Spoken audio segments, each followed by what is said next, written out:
ආදි මච්චා උඹලා බයික් එකක් ගෙනාවද බං? දන්නවනේ ඉතින් අපි දෙන්න කිව්වොත් ගේනවම තමයි ඈ. කෙනේ පේනවනේ බාණ්ඩ දෙක සුපිරි නේද?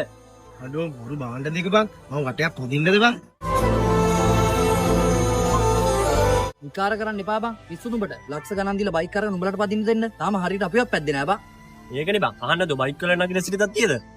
අඩෝ සෝරි බං. උඹලා මගේ උන් නිසා මම මේකට පොඩ්ඩක් නැගලා බලන්න හැදුවේ. අවුලක් නෑ එහෙනම් උඹලා කැමති නැත්තම්.